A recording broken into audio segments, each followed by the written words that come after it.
ونبي الله سليمان تلميذ ما مؤهل أن يكون عند الباقر، أصلا ما مؤهل أن يكون تلميذا عند الباقر. هذا سليمان بكبره.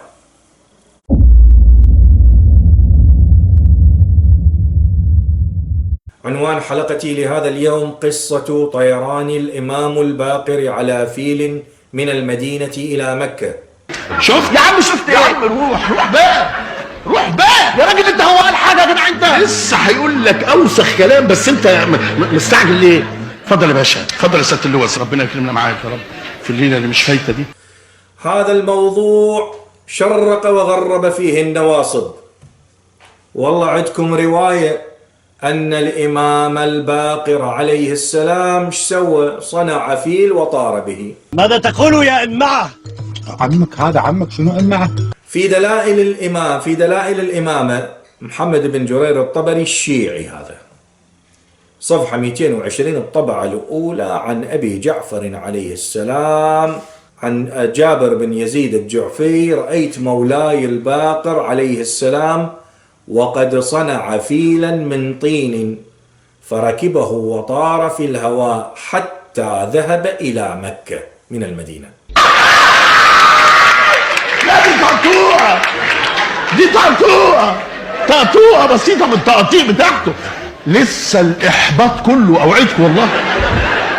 إلى مكة عليه ورجع، فلم أصدق ذلك منه حتى رأيت الباقر عليه السلام فقلت له: أخبرني جابر عنك بكذا وكذا، فصنع مثله وركب وحملني معه إلى مكة وردني.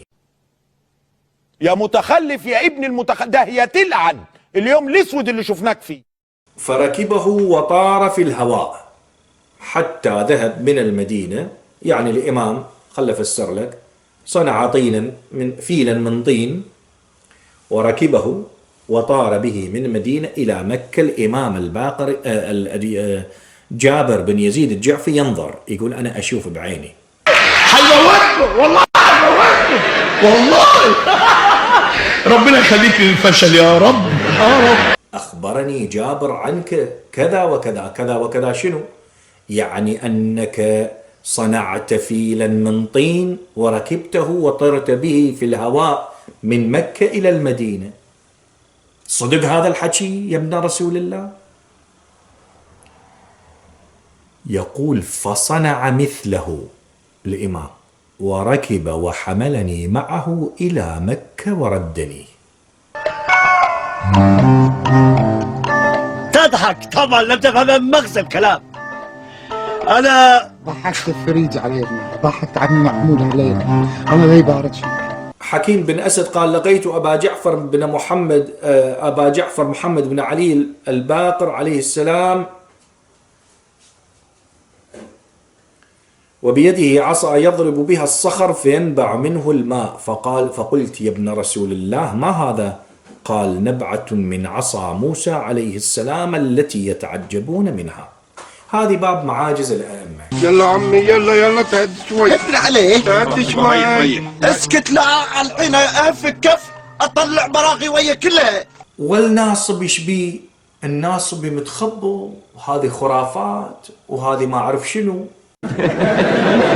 ايه انت واخد الدنيا من ورا ولا ايه؟ واخد على النشالب؟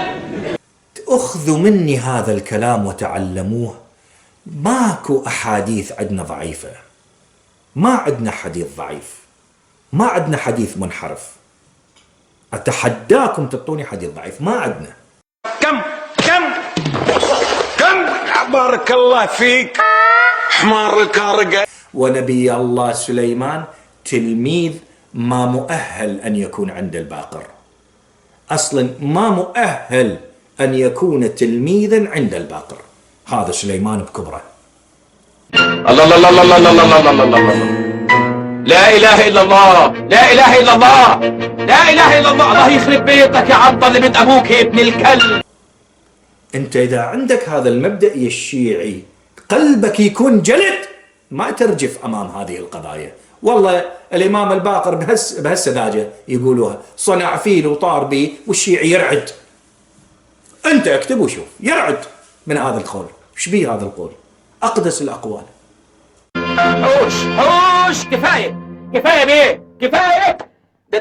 ده بالمفتشر، ده كل حاجه باينه، كل حاجه باينه يا بيه. ولك سليمان يطير على بساطه، سليمان اصلا ما مؤهل ان يكون تلميذ عند الباقر. تلميذ ما يكون عند الباقر سلام الله عليه، تلميذ.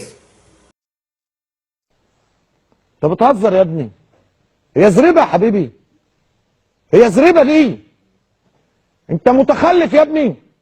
ولكن الله سخر السحاب لعلي سلام الله عليه. علي في مسألة عبد الله بن سبأ مو أحيا الجمجمة وتحدث معها. خلص من الكلام يا جدع. ده خلصانه يا جدع خالص. لا احنا نبعت نجيب ابوه ونقول له على كل حاجه.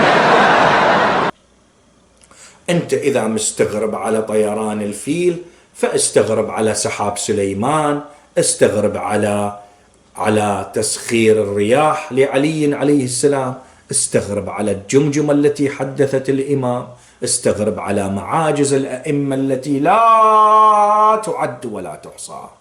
هدونا عليه، هدونا عليه. هذا وصف الرائي أن الإمام طار، وإلا في الواقع هي طويت له الأرض واختفى.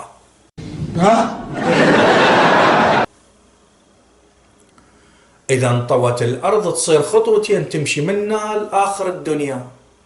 طويت له الأرض على ظهر الفيل وأصبح في مكة. هي شغلانه بقى. لأنهم يقرؤون بالقرآن إبراهيم ينادي الطير، فيردون يشوفون الحالة. والإمام هو أفضل من إبراهيم، شنو المانع ما يراوي قوم نفس المعنى؟ يا ضنايا. والإمام هو أفضل من إبراهيم. إنهم يتبعون دينا جديدا فماذا نحن فاعلون؟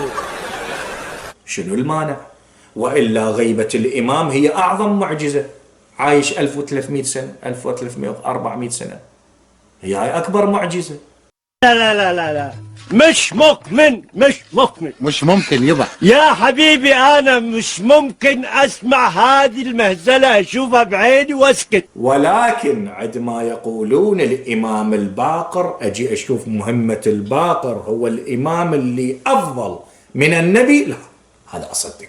إذا كنت ترغب في دعم القناة مادياً، فقد قمنا بتفعيل خاصية شكراً لتكون شريكاً في تطوير المحتوى ومساهماً في الارتقاء بما نقدم من خلال تحسين أدوات صناعة المحتوى. دعمكم يحدث فارقاً ويمنحنا دافعاً حقيقياً للاستمرار بقوة وتقديم ما هو أعمق.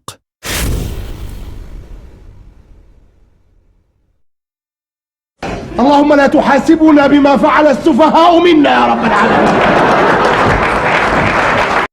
رجل ستقفون غدا بين يدي أحكم الحاكمين. الله يفتح عليك يا شيخ حسن. وتعرفون من هذا الرجل؟ الحاج قاسم السليماني، الذي كان قواما لليل صواما للنهار. الله يخرب بيتك يا شيخ حسن. لا يقاتل في مكان إلا إذا رأى أعداء الله والإنسان. هو مين ده؟ أنا عارفة يا أختي. ما رفع يده على مسلم يوما اطلاقا، ما رفع يده على مسلم يوما اطلاقا. ايوه يا ضنايا. اطلاقا. ما رفع يده ولا سلاحه في وجه مسلم. ما ده حاجه عجيبه، يعني لازم تجيبوا الكلام لنفسيكوا يعني. يا جدع عندك ده، يا جدع عندك ده، يا جدع. انا اقلبها لكم هنا بقى. انت روح هناك، روح هناك، خد حاجه. ما كنت كويس، قاعد كويس. امشي من قدام السعادي.